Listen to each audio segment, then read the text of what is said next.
Je suivrai mon Seigneur et mon Maître, sans jamais m'éloigner de ses pas, sans que rien ici-bas ne m'arrête, et sans rien que le chant de sa voix. Tous ensemble.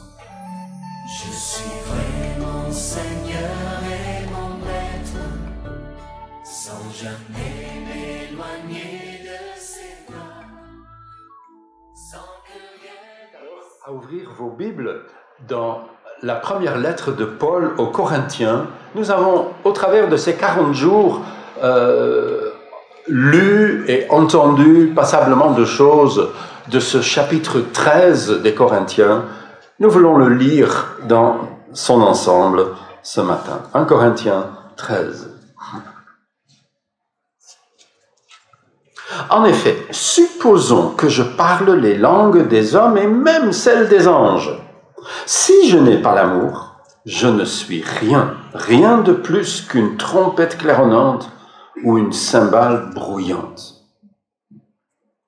Supposons que j'ai le don de prophétie, que je comprenne tous les secrets et que je possède toute la connaissance. Supposons même que j'ai dans toute sa plénitude la foi qui peut transporter les montagnes.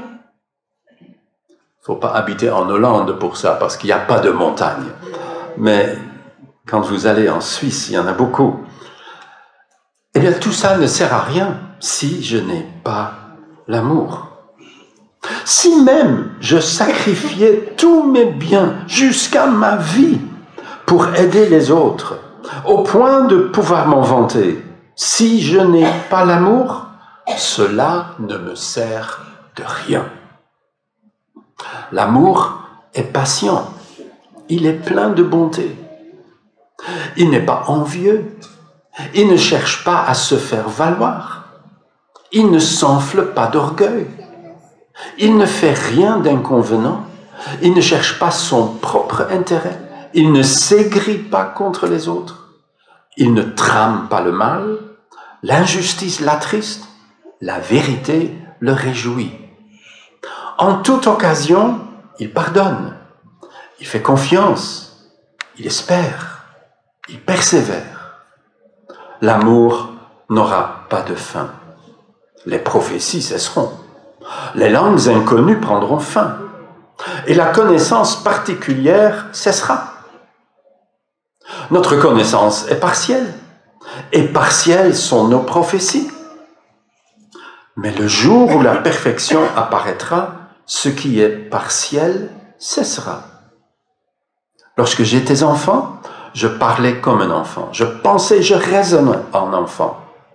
Mais une fois devenu homme, je me suis défait de ce qui est propre à l'enfant. Aujourd'hui, certes, nous ne voyons que d'une manière indirecte, comme dans un miroir. Alors, nous verrons directement. Dans le temps présent, je connais d'une manière partielle, mais alors, je connaîtrai comme Dieu me connaît. En somme, 3 choses demeurent: la foi, l'espérance et l'amour. Mais la plus grande d'entre elles, c'est l'amour. Prions. Seigneur, nous te remercions pour ta parole, précieuse pour nous guider dans la vie, pour nous rendre familiarisés avec ta voix, avec tes désirs. Seigneur, que par ton esprit, tu nous conduises dans notre lecture et notre méditation de cette parole, jour après jour, et aussi aujourd'hui. Seigneur, que par ton esprit, tu parles à notre cœur. Te prions bien sûr cela aussi pour nos enfants, que tu bénisses ceux et celles qui les enseignent. Au nom de Jésus. Amen. L'amour n'aura pas de fin. L'amour a souvent faim, mais ça, c'est pas la même chose. L'amour n'aura pas de fin. Il y a beaucoup de choses dans ce monde qui ont une fin. Si vous avez acheté récemment une nouvelle voiture, eh bien, je suis sûr qu'aujourd'hui, elle a déjà un peu moins l'air neuf qu'elle avait au moment où vous l'avez achetée. Une voiture, ça souffre. Et en quelques années, votre nouvelle voiture est tout juste bon à être revendue en occasion. Ça ne dure pas. On n'a pas encore trouvé un moyen pour que nos voitures puissent durer une centaine d'années et rouler 2 millions de kilomètres. On n'a pas encore trouvé. Une voiture, c'est fait pour disparaître. Certains disparaissent plus vite parce qu'ils roulent plus vite, mais ça c'est différent. Vous avez peut-être acheté une maison. Peut-être que vous avez fait construire votre maison. Pas beaucoup dans notre milieu, on n'est pas nombreux à faire construire une maison. Mais cette maison, elle va disparaître. Ça ne va pas durer. Un jour, vous allez la vendre, ou sinon, c'est vos enfants qui vont la vendre. Ça n'a pas une valeur éternelle. Votre mariage, vous vous rappelez du jour où vous avez dit oui? Et si vous étiez dans une église, on a certainement prononcé ces paroles. Promets-tu d'être fidèle, etc., etc., jusqu'à ce que la mort vous sépare. Ça ne va pas durer. La mort met fin à un mariage. Des familles, ça a tellement chouette quand vous avez tous des petits comme ça. Une fois que vous avez des adolescents, c'est peut-être moins chouette, mais la famille va se disloquer. Les enfants vont partir, et aujourd'hui, on va vite loin. Il y a des choses qui disparaissent. Paul cite autre chose. Il dit, la prophétie par exemple, ça va disparaître. Un jour, on verra. On n'a plus besoin d'un prophète pour nous le dire. Mais l'amour demeure. L'amour ne s'en va pas. C'est pour cela qu'il faut investir dans l'amour. Parce que ça passe au-delà, jusque dans l'éternité. Dieu nous a aimés d'un amour éternel. Et il veut que notre amour les uns pour les autres corresponde à cet amour-là. Jésus dit ceci, « Voici quel est mon commandement. » Rick Warren aurait dit « Soulignez le mot commandement ». C'est pas une suggestion, c'est pas un conseil, c'est un commandement. Voici mon commandement. Aimez-vous les uns les autres comme moi-même je vous ai aimé. Jésus veut que, en tant que son disciple, j'aime comme il m'aime. Et pour rendre ça encore un peu plus difficile, il suffit de rappeler le verset que Jérémie vient de nous lire en Jean 17, 21. Jésus prie pour que ses disciples soient un comme nous. Comme tu m'as aimé et comme moi je t'aime. Comme tu es en moi et comme je suis en toi, je veux que de la même manière, ils soient un. C'est pas simple. C'est pas simple du tout. Parce que nous sommes des êtres pécheurs. Mais ça, c'est le commandement. C'est ça ce que je dois viser. C'est là l'objectif à atteindre. Aimer comme Dieu m'aime. Mais notre amour, tous nos amours, l'amour qui vous lie à votre conjoint, comme l'amour qui vous lie à vos frères et sœurs dans une église, Tous nos amours sont une balance de C et de D. Laissez-moi lire d'abord les C. Confiance, communion, concession. Vous vous rappelez encore ce que ça veut dire? Quand tu veux A et ta femme veut B, tu fais des concessions. On va faire comme tu veux, chérie. Bien sûr, si elle dit en même temps la même chose, vous n'êtes pas sorti de l'auberge. Consolation, convivialité. Vous avez ça dans votre couple? Je l'espère. Complimenter, ça c'est un verbe.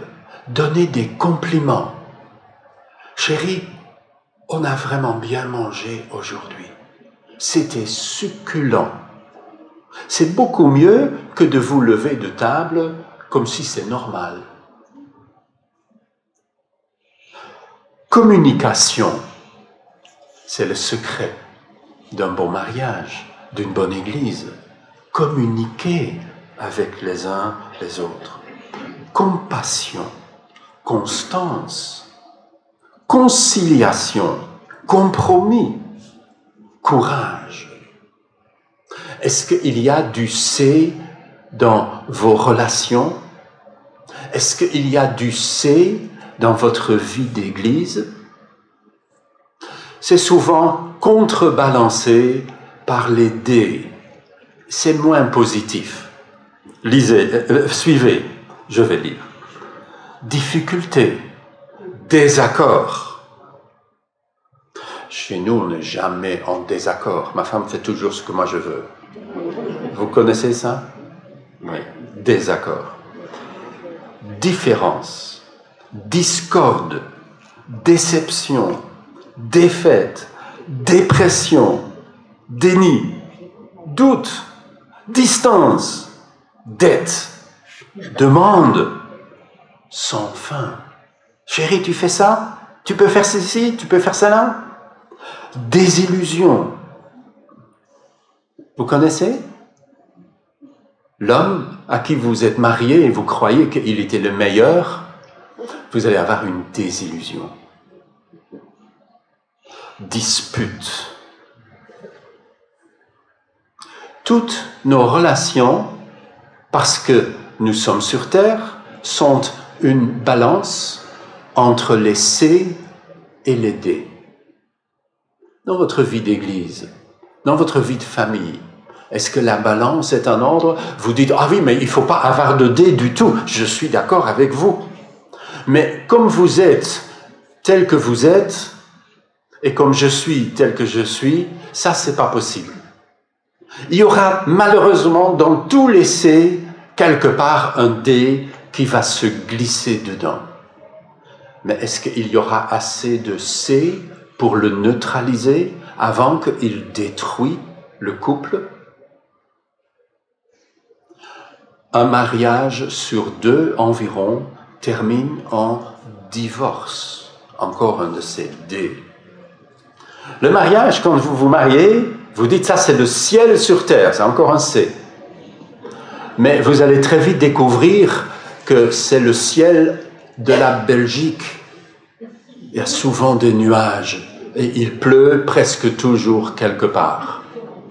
Ça, c'est la réalité. C'est comme ça. Dans notre vie d'église, c'est pas différent. Nous ne sommes pas entre gens parfaits. Nous sommes entre gens imparfaits. Et si vous l'avez oublié, il est peut-être temps de vous en souvenir. 1 Corinthiens 13, verset 7, nous rappelle que l'amour, en toute occasion, pardonne, il fait confiance, il espère et il persévère. Et tout de suite après cela, Paul conclut que l'amour n'aura pas de fin. Quel est le secret d'un amour qui dure, qui résiste à l'usure du temps et à nos mauvais caractères. Eh bien, ces 4 choses sont sans doute très proches dans Livrer le secret. Tout d'abord, l'amour pardonne. L'amour qui dure, c'est faire grâce à l'autre. Tu m'as rabroué, mais je t'aime. J'espère que tu me parleras plus gentiment la prochaine fois, mais c'est pas une raison de partir. L'amour qui dure fait grâce. Parce qu'aucun de nous n'est parfait. La Bible nous dit ça, bien sûr, à plusieurs endroits. Il n'y a pas de juste, même pas un seul. Il n'y a même pas place pour que vous puissiez vous glisser quelque part parmi les exceptions. Il n'y a pas d'exception. Il n'y a que des gens comme ça. Il n'y a pas de juste. Et c'est parce que notre Église est remplie de gens qui ne sont pas justes, il faut se pardonner. Il faut couvrir les fautes. Il faut ne pas regarder à chaque chose et réagir à chaque parole. L'amour couvre une multitude de fautes. Heureusement, parce que je vis de cela. Si je ne pardonne pas, Jésus me dit qu'il me pardonnera comme moi je pardonne. Et là, le défi n'est pas auprès de Dieu, mais auprès de nous. Je dois pardonner ainsi, ou sinon, je pourrais connaître un divorce terrifiant entre Dieu et moi.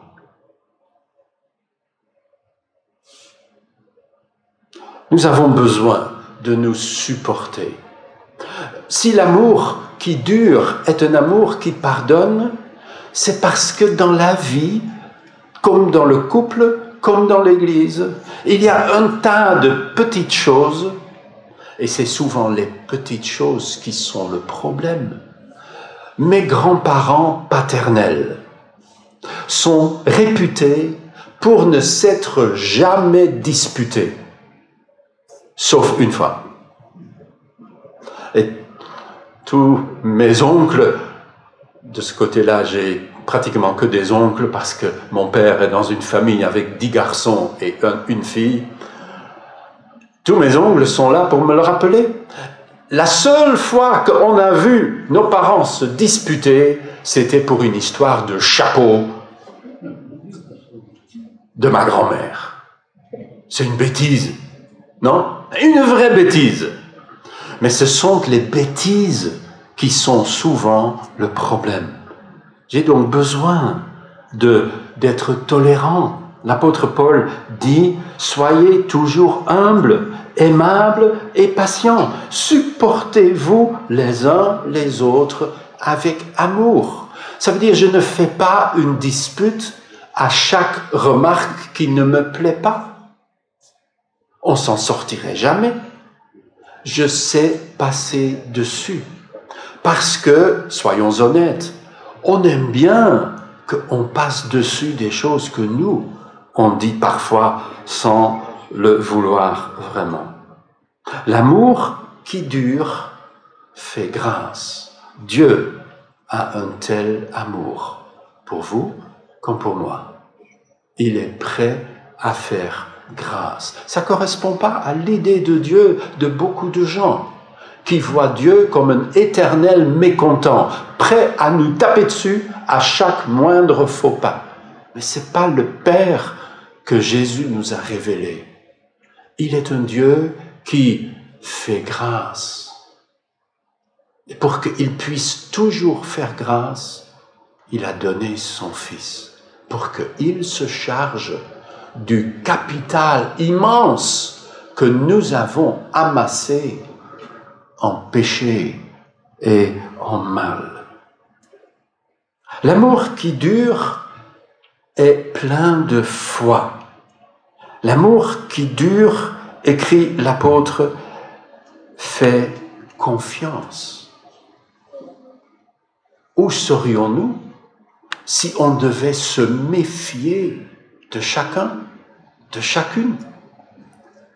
Quelle terrifiante chose quand dans un couple se glisse la méfiance. Là, on est en terrain dangereux, parce qu'un peu de méfiance est assez pour faire exploser un couple. Un peu de méfiance et la vie de l'Église n'existe plus. L'amour qui dure est plein de foi. Vous avez des gens en qui vous avez confiance. Si votre vie devrait dépendre de votre conjoint ou de votre frère ou de votre sœur, auriez confiance de laisser votre vie entre les mains d'un frère en Christ? Faire confiance, se faire confiance. Il y a des gens qui font confiance facilement.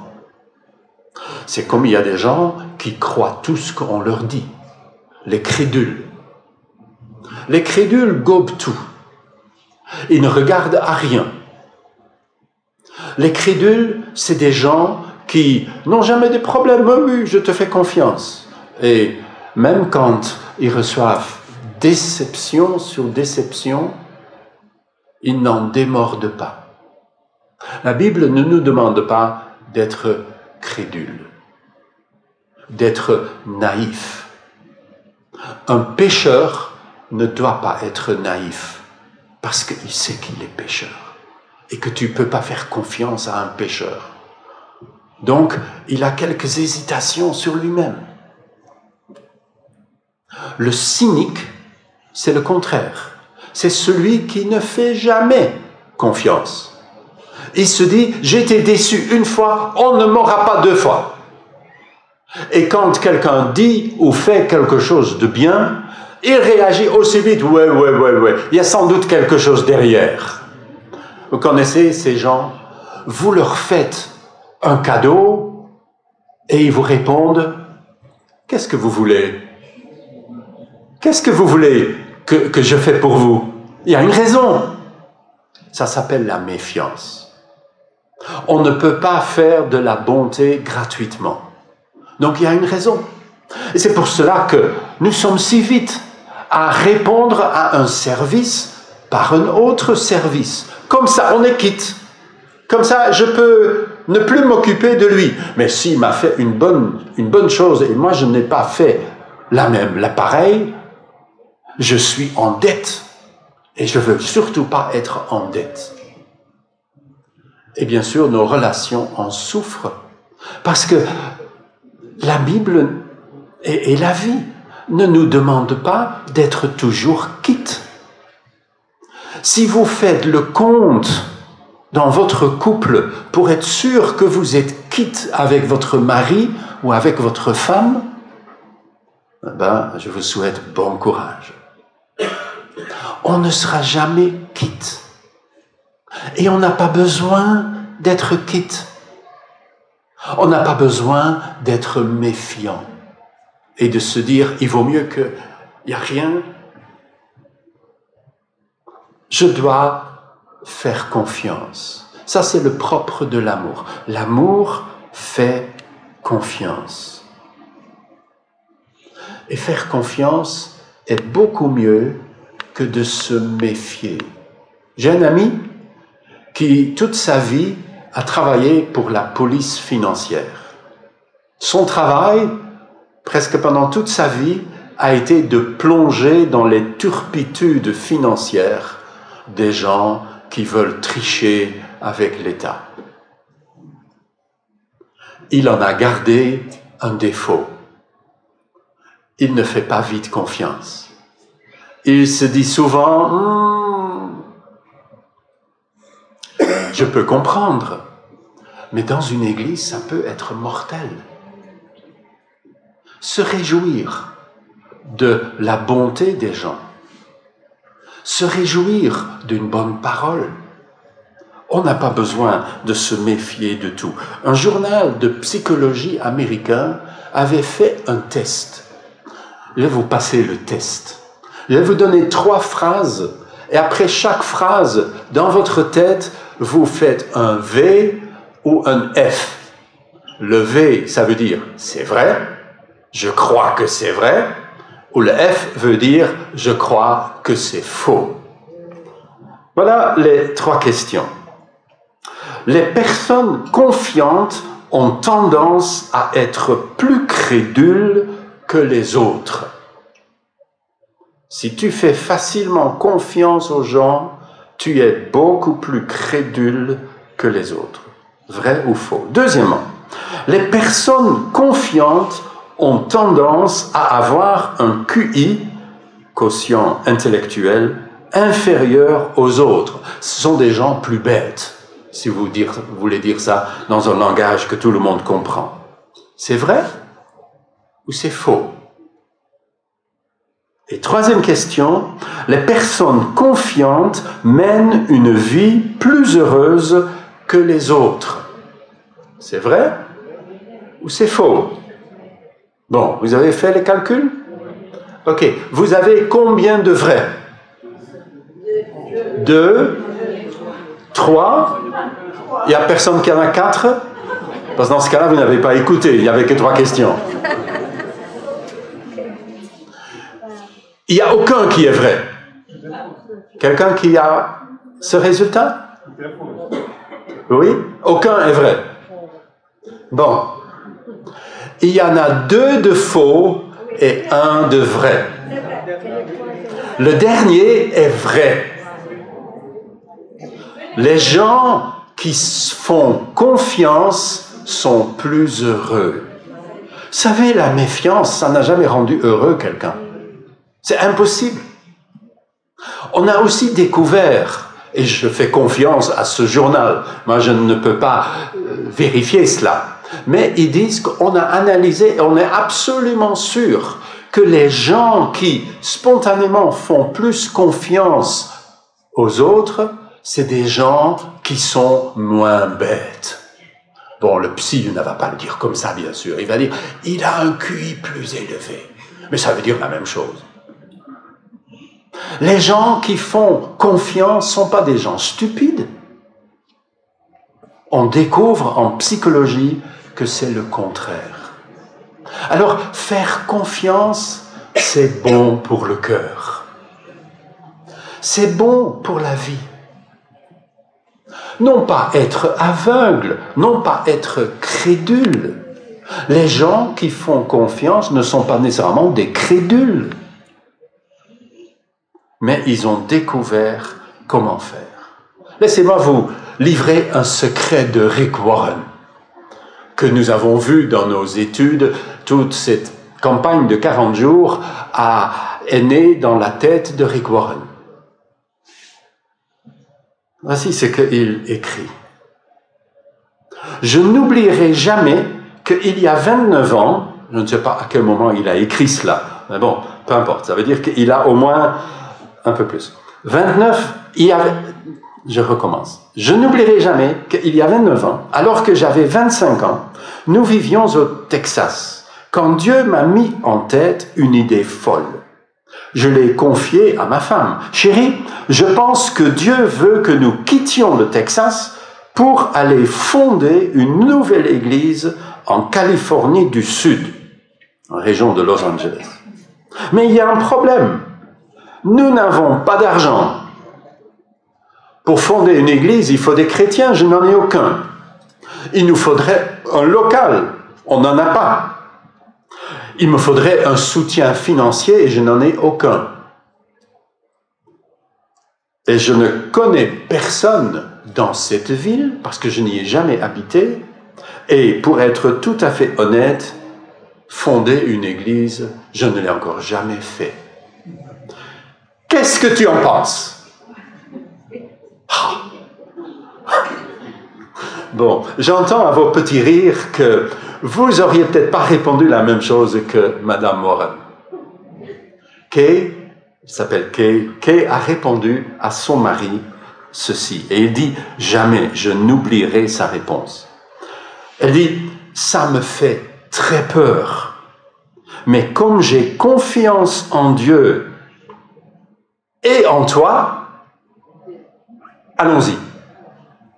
Ils sont partis dans l'inconnu.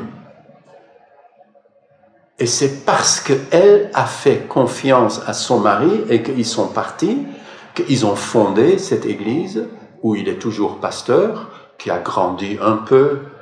Ils sont quelques milliers, peut-être même quelques dizaines de milliers.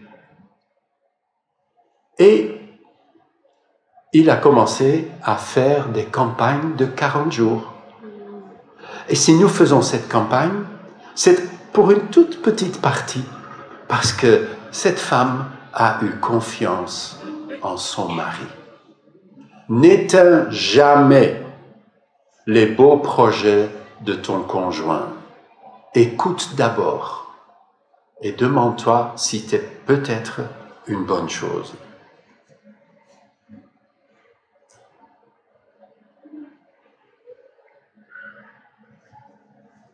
Pour ceux, je cherchais un verset, pour ceux qui sont unis à Jésus-Christ, la seule chose importante, c'est d'avoir la foi. Une foi qui se traduit par des actes inspirés par l'amour. Quelle est la seule chose importante? Des actes de foi inspirés par l'amour. Ça, c'est Galates 5, verset 6.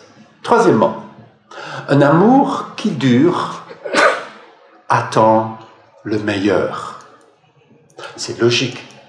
Le jour où je me suis marié, toujours avec la même, le jour où je me suis marié, je ne me suis pas attendu que le ciel allait me tomber sur la tête. Maintenant, tu vas être marié avec une Anglaise. Ça peut pas aller bien. Si, ça va quand même pas trop mal. On ne s'attend pas au pire. Dans ce cas-là, tu n'irais jamais à la maison communale pour te marier. Tu ne t'attends pas au pire quand tu viens dans l'église pour la première fois. Et tôt ou tard, nous sommes tous venus pour la première fois. Et souvent, les premières impressions sont très bonnes. Ah, quelle belle église, quelle bonne église. Ah, les gens sont remplis d'amour. Mais oui, on ne les connaît pas. Et puis, peu à peu, mais vous vous attendez pas au pire. L'amour attend le meilleur. C'est pour cela que nous voulons faire des choses meilleures. Pensez à cette parole du missionnaire William Carey. Il dit « Attendez-vous à de grandes choses de la part de Dieu et tentez de grandes choses pour lui. » S'attendre au meilleur. Tu veux que ta femme te traite comme un roi dans ton couple? Tu veux ça? Je vais te donner la recette. Les femmes, n'écoutez pas. Traite-la comme une reine. Et là, vous avez de l'espoir que peut-être en retour, elle va vous traiter comme un roi.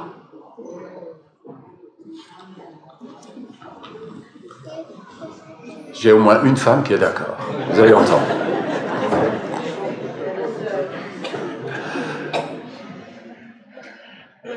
Faire quelque chose de bien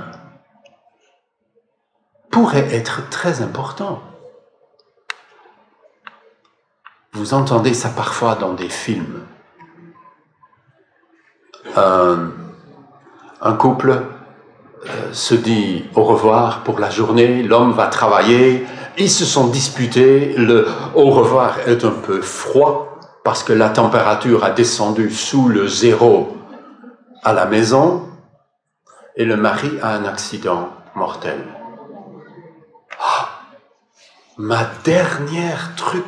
Mon dernier contact avec mon mari, je l'ai rabroué.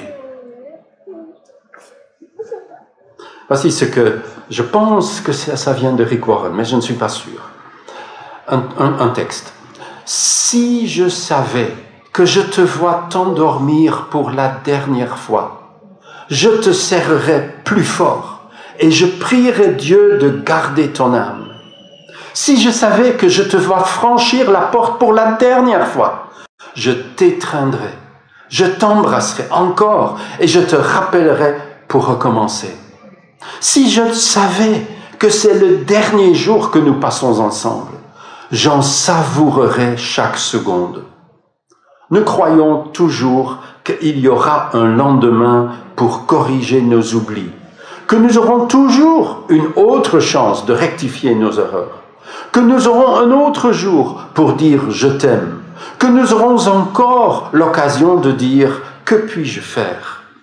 Mais si je me trompais et que ce jour était le dernier, je voudrais te dire que je t'aime, afin que tu ne l'oublies jamais. Nous ne sommes pas sûrs du lendemain. Peut-être qu'aujourd'hui est ma dernière chance de t'aimer et de t'étreindre. Au lieu d'attendre demain, montrez votre amour maintenant. Car si demain ne venait jamais, vous regretteriez de ne pas l'avoir fait, de ne pas avoir pris le temps de sourire, d'étreindre ou d'embrasser, parce que vous étiez occupé, trop occupé pour celui qui vous manque tant. Tenez vos bien-aimés contre vous et murmurez-le dans leur oreille que vous les aimez, que c'est pour cela que vous les serrez contre vous. Dites, je suis désolé, pardonne-moi, tu es le meilleur. Ainsi, si demain ne vient jamais, vous n'aurez pas de regret. Quatrièmement, l'amour qui dure peut tout surmonter. Paul dit littéralement, l'amour persévère. Elle n'abandonne pas le morceau. Il ne dit pas parce qu'il est déçu, je pars. Je veux plus rester ici. Je vais aller ailleurs. L'amour qui dure peut tout surmonter. C'est pour cela que, au début du mariage, avant d'être mariés, nous entendons souvent, dans une église toujours, cette phrase que nous allons nous engager pour le meilleur et pour le pire. J'étais avec ma femme l'autre jour à un mariage et le pasteur, par inadvertance, a inversé. Vous vous mariez pour le pire et pour le meilleur. Ou alors il a fait exprès, il connaît bien le couple. Ça, je ne sais pas. Mais c'est très réaliste. Parce que dans une relation, il y aura le meilleur et le pire. Dans toute église, vous aurez le meilleur et le pire. Peut-être que vous vous êtes enfoui d'une autre église et vous dites « Ah, enfin, ici c'est bon !» Vous allez avoir le pire, je vous préviens. Ne venez pas vous plaindre auprès de moi que c'est pas juste, je vous ai prévenu. Dans notre église, ce sera pour le meilleur et pour le pire. Et dans les deux cas, je n'abandonne pas. Je ne claque pas la porte, comme tant de gens font dans le mariage. Un divorce sur 2 mariages. Non, je n'abandonnerai pas. J'ai envie d'abandonner, mais je tiendrai bon. Il y a des batailles à mener jour et nuit pour Dieu, et je n'abandonnerai pas. J'ai envie d'abandonner, mais je tiendrai bon. Je suis à bout, fatigué, lassé, écœuré, mais je tiendrai bon. J'ai envie d'abandonner, mais je tiendrai bon. Je ne capitulerai jamais. Quoi? Abandonner le terrain? Capituler? Non, je n'abandonnerai jamais. Que ce soit là mon champ, face aux légions adverses. Ô Dieu, rends-moi fort et je n'abandonnerai jamais. Ça prend du temps pour grandir, pour devenir adulte, pour réagir avec plus de gentillesse et d'équilibre, de ne plus abandonner à la première déception en disant « moi j'arriverai jamais ». Quand Dieu veut faire un champignon, il prend 6 heures. Quand il veut faire un chêne, il prend 60 ans. Qu'est-ce que tu veux? Tu veux dans ta vie être comme le blob? Vous avez vu le blob à la télévision? C'est un nouvel, je ne sais pas quoi, ils disent que ce n'est pas une plante, ce n'est pas un champignon, ce n'est pas un animal, mais c'est blob, blob, blob, blob, blob. Vous voulez être un blob? 6 heures. C'est vite fait. Mais oui, pour être quelqu'un de pas terrible, ça va très vite, parce qu'on est doué pour ça. Ou veux-tu être un chêne, à l'ombre duquel d'autres peuvent trouver ombrage, dans les branches desquelles les oiseaux du ciel peuvent venir se reposer et se faire du bien, et où les écureuils peuvent faire leur stock pour l'hiver? Un blob ou un chêne? Ça prend plus de temps. Dans le mariage, dans l'église, c'est la même chose. C'est à la durée que les choses vont aller. Quand tu commences à apprendre dans un mariage, au lieu de dire « c'est à moi », de dire « c'est à nous ». Quand tu parles de ta maison, tu dis « ah, dans ma maison, ah, vous êtes divorcé ?» Non, non. Ah, donc c'est votre maison. Oui, oui, c'est ma maison. Non, non, non, j'ai dit « c'est pas ta maison, c'est votre maison ». Ah oui. Ça rentre parfois difficilement. Mais c'est tellement important. Dieu nous aime ainsi. Il n'abandonnera pas. Il ne va pas dire, après 7 désillusions dans la même journée, pas la peine. Celui-là, c'est un cas désespéré. Parce qu'il avait dit à l'apôtre Pierre, non? Qui a dit, Seigneur, combien de fois est-ce que je dois pardonner? 7 fois, c'est pas mal. Et Jésus dit, Pierre, tu n'y es pas encore. C'est 490 fois, même jour. Autrement dit, tu n'arrêtes jamais.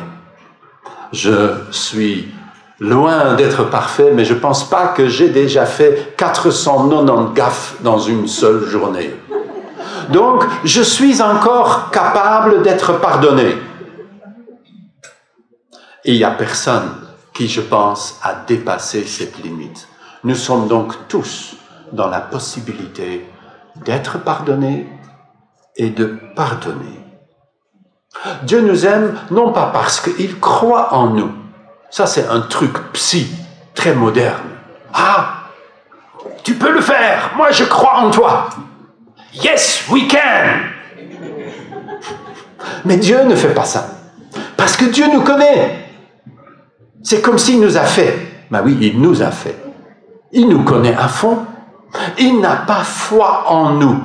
Parce qu'il sait le pécheur qui loge à l'intérieur. Mais il dit, il n'y a pas de limite à ce que moi je peux faire dans cette personne. Et avec cette personne, et à travers cette personne. C'est pour cela qu'un verset que beaucoup de gens aiment, à raison, dit « Je puis tout par celui qui me fortifie ». Laissez-moi vous lire ça dans la version de français courant.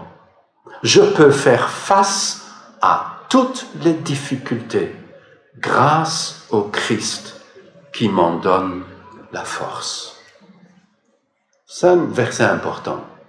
Je peux faire face. Non, le je est équilibré par grâce à celui qui me fortifie. L'amour qui dure, il fait grâce. L'amour qui dure est plein de foi, fait confiance.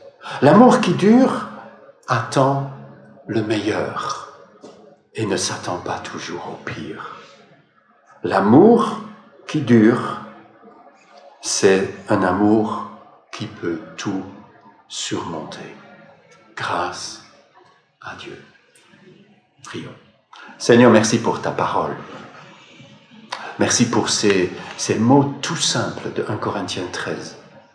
Il n'y a vraiment rien de compliqué. Et c'est si beau. C'est si émouvant. Mais tu ne veux pas que nous soyons seulement des sentimentaux. Tu nous dis que tout ça est rigoureusement vrai. Tu es comme ça parce que tu es l'amour. Et si tu es l'amour, tu es celui qui fait grâce, encore et encore. Chaque fois que nous venons avec notre vie cassée, tu répares. Tu es celui qui fait confiance. Tu t'attends au meilleur. Et Seigneur, avec toi, c'est possible de tout surmonter. Alors Seigneur, que cet amour que tu as fait habiter en nous par ton Esprit Saint puisse se développer toujours plus. Que ce soit dans nos vies privées ou dans notre vie d'église ou partout où nous sommes appelés à vivre, que nous puissions être à l'image de cet amour-là. Au nom de Jésus. Amen. Chantons ensemble un chant qui parle de l'amour, Fabien, dans cette période des 40 jours. L'amour de Dieu, de loin, surpasse ce qu'en peut dire un simple cœur humain. Nous lever et chanter.